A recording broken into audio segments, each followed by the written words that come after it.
I remember the first time I ever held my mother's hand. I was 5, maybe 6, and she had just picked me up from preschool late again. The sun was falling behind the old trees lining our street, and my fingers slipped easily into hers as we walked home. It felt natural, warm, like belonging. Back then, I didn't question much. I didn't ask why I didn't have baby pictures like other kids in my class. I didn't wonder why my skin was darker than my parents', or why my hair curled wildly, while theirs hung straight. I just wanted to be loved. As I grew up, love seemed to demand something from me. It wasn't soft or unconditional like I'd read about in books. It was measured, in chores, in obedience, in how quiet I could be, how good I could make myself. My parents, Anne and David, were never cruel. They fed me, clothed me, sent me to school. But their affection always felt like something I had to earn, like I was on probation in their lives, and I never quite understood why. When I turned 12, I started working part-time to help out. Babysitting, walking dogs, tutoring younger kids in the neighborhood. I told myself it was just what responsible kids did. But something deeper pushed me, an ache to prove myself. If I could contribute, they'd see me as theirs. I gave my first paycheck to my mother. She took it with a smile, kissed my forehead, and told me I was such a good girl. I lived for those words. High school came and went in a blur of sacrifice. While my friends went to dances and parties, I stayed home to care for my dad when he was sick. I cooked, cleaned, picked up extra shifts at the grocery store. They never asked me to do it, but they also never told me to stop. Every time they accepted my help without question, it felt like a silent contract between us. If I gave enough, they'd love me enough. By the time I was 22, I was covering most of the household bills. My dad had retired early due to health issues, and my mom had never really returned to work after I started high school. I didn't mind. I told myself this was what family did. I worked 2 jobs, saved little, and funneled everything I could back into the house. The same house I grew up in, the same one I maintained when pipes burst or the roof leaked. They called me their angel, told friends at church how proud they were of me. I overheard my mom once on the phone saying, "We don't know what we'd do without her. She's like our blessing from above." I clung to those words like scripture. I had no idea they were paper thin. It was a Sunday when everything shifted. I was 28, exhausted after a double shift at the diner. I walked into the house, arms full of groceries I'd bought with what should have been my rent money. I heard raised voices in the kitchen, my parents talking to someone. Curious, I walked in, only to freeze at the door. A man was sitting at the table, stiff posture, graying hair, hands clutched nervously. My mom looked pale. My dad avoided my eyes. "Sweetheart," my mom began, her voice tight. "This is Robert." I didn't understand. My dad stood up, cleared his throat, and looked at me like I was a stranger. "He's your biological father." The room tilted. "What?" I asked, laughing a little, waiting for the punchline. No one smiled. My hands started to shake, the groceries slipping from my arms, oranges bouncing across the kitchen floor like marbles. My mother stepped forward, face unreadable. "We were going to tell you, eventually. We just never found the right time. You were adopted. From birth. Adopted." The word didn't feel real. It sounded clinical, a word from a legal document, not something that could possibly describe my life, my identity, my past. "You lied to me?" My voice cracked raw with disbelief.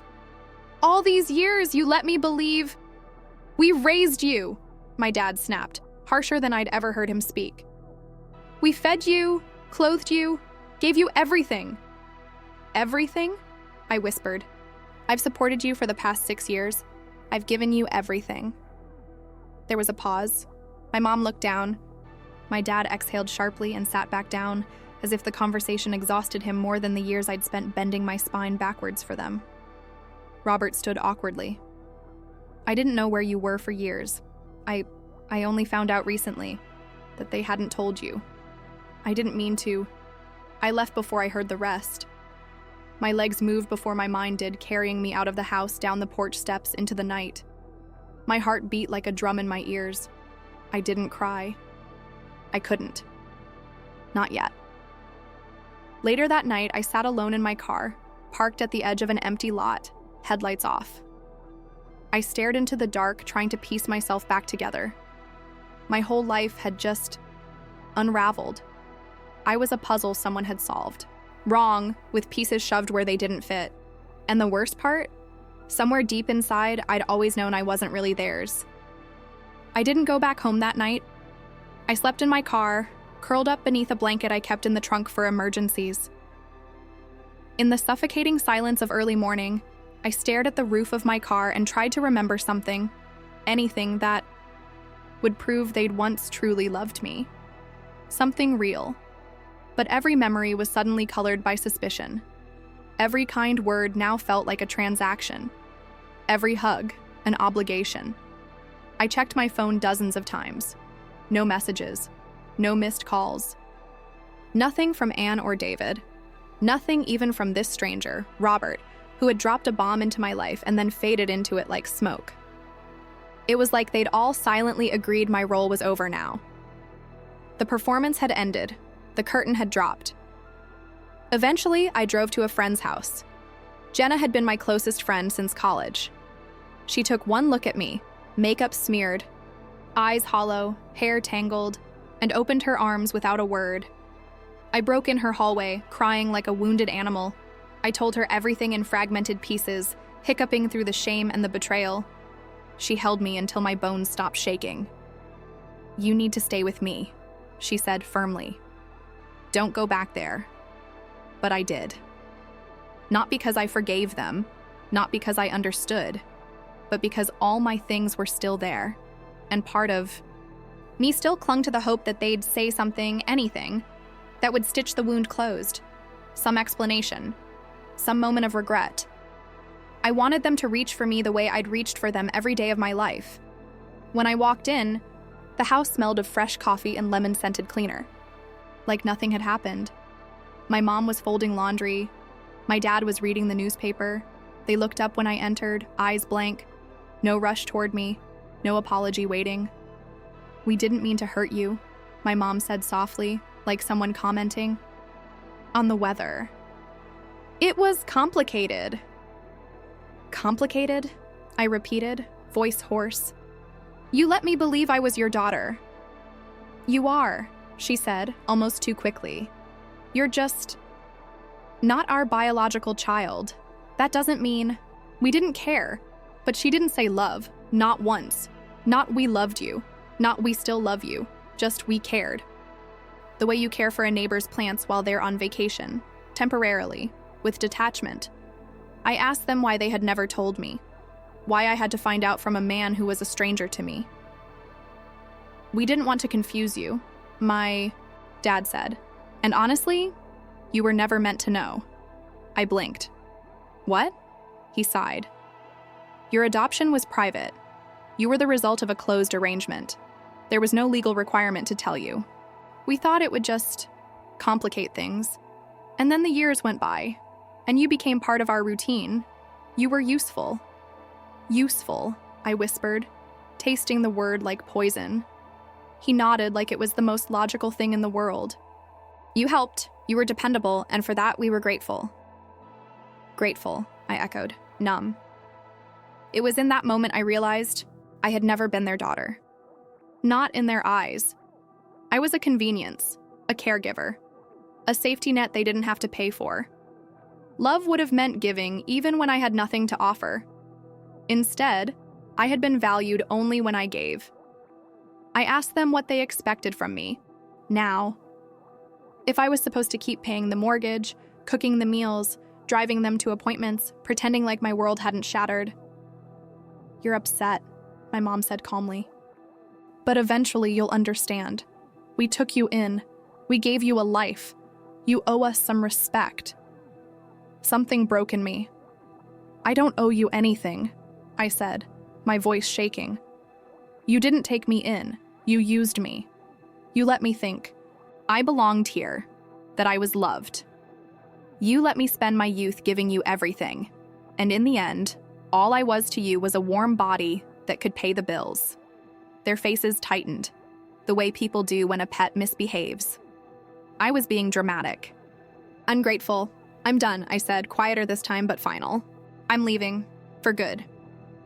You'll regret that, my dad warned. No, I said. I've been regretting staying. I packed what I could in one night. The rest I left behind like ashes from a fire I didn't start. Jenna helped me move into a tiny one-bedroom apartment across town. The first night, I sat on the floor among cardboard boxes, drinking cheap wine and staring out the window. I had never felt so hollow, or so free. The pain didn't fade. It settled, quietly, like dust over every part of me. I had built a life on a foundation that never existed. And now I had to start from the rubble. But I wasn't alone. Jenna showed up every weekend. My coworkers pitched in with furniture. People I barely knew offered kindness I'd never received from the two people who were supposed to love me unconditionally. And then one afternoon I got a letter. From Robert. The envelope was thin, just one page. Inside, he told me his story. How he had met my birth mother when they were both too young and scared. How she'd disappeared when I was born. How he'd spent years trying to find her, and me. He wrote that he didn't want anything from me. No relationship, no forgiveness, just the truth. He included a photo of himself, smiling awkwardly, standing next to a woman I instantly recognized as me. The same jawline, the same eyes. It was the first time I looked at a photo and saw a piece of myself. I didn't know what to do with that letter. I placed it in a drawer and stared at it for hours, heart tangled in 1,000 knots. I wasn't ready to reach out, but it was something, a seed in the dirt. For the first time in my life, I was beginning to believe that maybe, just maybe, I had roots elsewhere. That maybe I wasn't just a shadow in someone else's home. The days moved slowly after that, but they moved. At first, I floated through them, numb. I went to work, made dinner, tried to laugh when Jenna cracked jokes, and slept with the television on just to feel less alone. My body kept going even, when my mind was stuck in some frozen corner of the past, playing back everything I thought was love, dissecting it moment by moment, until it no longer resembled anything warm at all.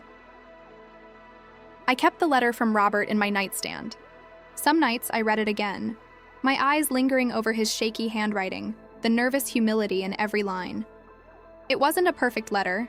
It wasn't filled with poetic apologies or sweeping declarations. But it was real. Honest. He wrote, like someone who had waited years to be allowed to speak. He said my birth mother's name was Elena, that she had been 17 when she had me, that she hadn't wanted to give me up, but her parents had forced her, that he'd only found out about the adoption years later, that by then, the trail had gone cold. He didn't know what kind of people had raised me. He had no idea I'd spent most of my life trying to earn a place I was never truly given. He wrote, "If you never want to speak to me again, I'll understand. But I wanted you to know you were never forgotten." That sentence haunted me more than anything else. Never forgotten. One rainy Thursday, I found myself dialing the number he had left at the bottom of the page. I didn't even realize my fingers were moving until I heard the ring on the other end. I almost hung up. But then a voice answered. Rough, quiet, unsure. Hello? I couldn't speak at first. My breath caught in my throat. Hi, I said, finally, barely a whisper. It's me. There was silence, then a sound, sharp, choked. He was crying. We talked for 2 hours that night. It was stilted and awkward at first. He didn't know what was safe to ask, and I didn't know how much to give. But we found a rhythm, eventually. He told me about his job, his hobbies, how he always wondered what my favorite color was, or if I had my mother's laugh. He told me he'd kept a small box of things over the years, a pair of baby shoes he'd bought when he thought he might get custody, a letter he'd written to me every year on my birthday and never mailed, a photo of my mother holding me the day I was born. I asked him if she was still alive. There was a long pause. She passed away 2 years ago, he said. Cancer. She never stopped hoping she'd see you again. I didn't speak for a long time.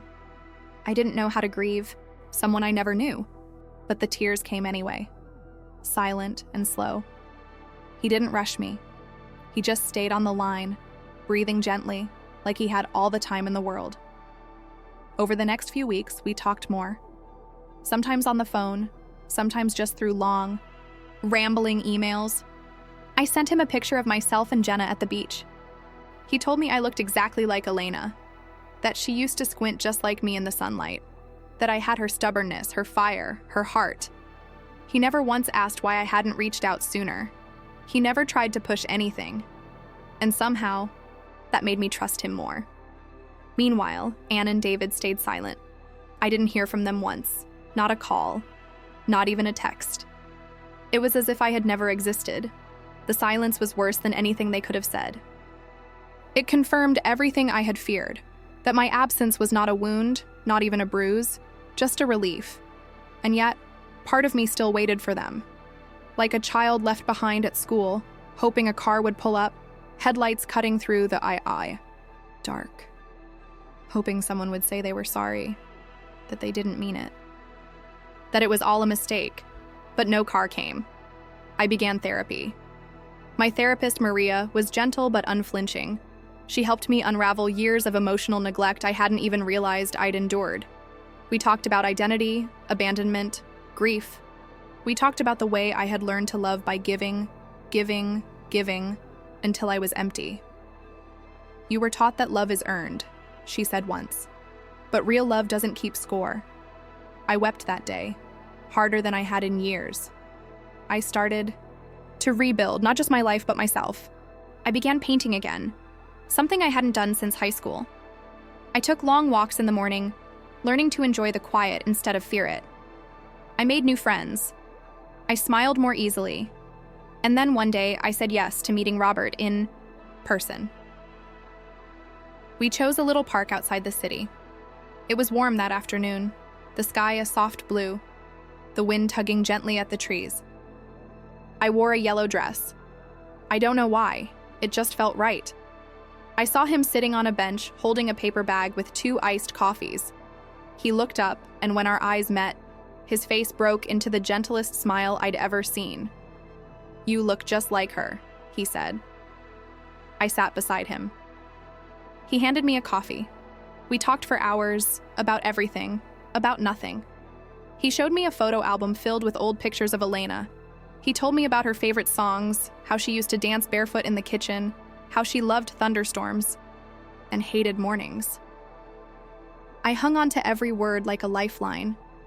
At one point, he reached into his pocket and handed me a small box. Inside was a delicate silver necklace with a tiny pendant shaped like a sunflower. "She wanted you to have this," he said.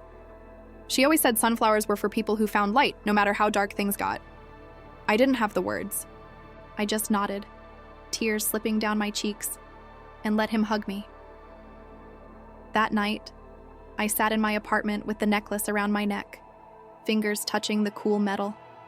For the first time in my life, I felt anchored, not to pain, not to duty, but to truth. I had been lied to, abandoned, used, but I was still standing.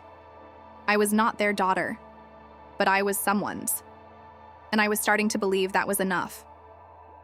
The months that followed were quieter, not easy, nothing about rebuilding yourself ever is, but quieter, gentler. I was learning how to live without waiting for approval, without looking over my shoulder for the people who were supposed to love me, but never really did. It felt like learning how to breathe again after spending my whole life underwater. Robert became a part of my life slowly, like the tide. Some weekends we'd meet for coffee or go for long walks through the city. Sometimes we'd sit in silence, watching people pass by, as if trying to catch up on the years we missed without overwhelming them all at once. He never rushed me, never asked for more than I was ready to give. There was a stillness in his presence that I had never felt growing up. He didn't want anything from me except the chance to know me. I showed him my art one day, just a few small canvases, messy and raw. I half expected him to smile politely and change the subject, but he stared at them for a long time, then said, "Your mom would have hung these all over the house." That sentence did something to me, not because it made me miss a woman I'd never really known, but because it made me realize something I had tried so hard not to admit. I had missed having a home my entire life. Anne and David never called.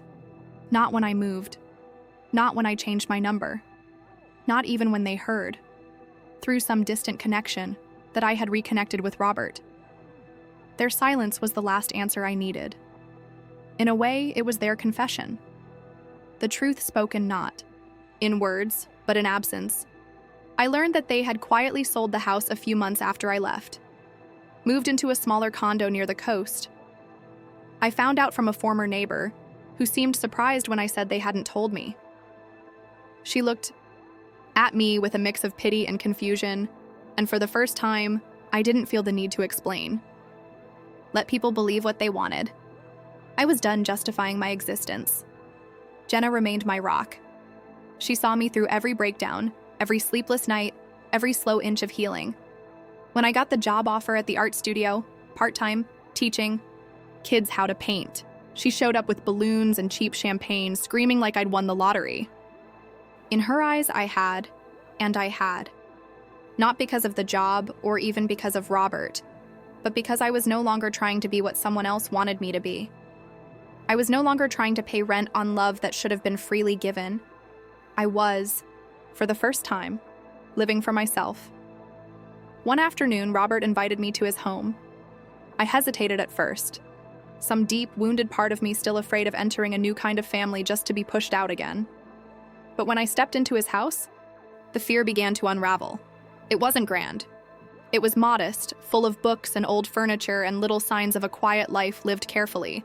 There were pictures of Elena everywhere, on the mantle, in the hallway, one by the kitchen window, her smiling, one hand shading her eyes from the sun.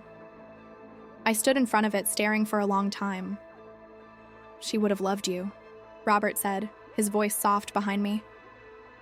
"I hope so," I whispered. He touched my shoulder gently. "She already did." He brought out a box from the attic later, that day. Inside were more letters, dozens of them. Some written by her, some by him. Letters meant for a child who never came home. I read them all over the next few weeks, slowly, savoring each word like a drop of water after a long drought. In her writing, Elena sounded fierce, hopeful, aching. She talked about wanting to find me, about hoping I was safe, loved, strong. Every word felt like a balm over wounds I hadn't known how to name. I started writing back, not because I thought she could read them, but because I needed to answer her somehow. I told her about my life, my favorite color, my fear of abandonment, my love for painting. I told her how hard it was, being raised by people who never truly saw me. I told her about Robert and how gently he was trying to reach me, piece by piece. I told her I missed her. Even though I'd never known her, I missed her so deeply it ached in my bones. One day, I drove out to the small cemetery where she was buried. Robert had told me where. I brought sunflowers. I stood there, staring. At the headstone, my fingers curled around the stems like they were the only thing anchoring me. "I'm okay now," I said quietly. "I found my way. It took me a while, but I made it." The wind moved through the trees like a whisper, brushing against my skin. I closed my eyes and breathed in. I didn't forgive Anne and David. Not entirely. Not yet. Maybe not ever. Forgiveness isn't always owed. Sometimes healing means walking away, not looking back, and learning to build your own home, brick by brick, without the people who tore your first one down. I still think about them sometimes. I wonder if they miss me, if they ever feel a pang of guilt, if they tell people they had a daughter once, but she left. I wonder if they ever sit in silence and hear my voice in the quiet. But I don't wait for them anymore. Now I wake up in my small apartment filled with colors and light. I paint. I laugh with friends. I teach children how to mix red and blue to make purple. I visit Robert on weekends. I walk with Jenna in the park. I listen to music Elena loved and imagine her dancing in the kitchen. And every time I touch the sunflower pendant around my neck, I remember who I am. Not a placeholder, not a burden, not just someone useful, but someone real, someone loved, someone free.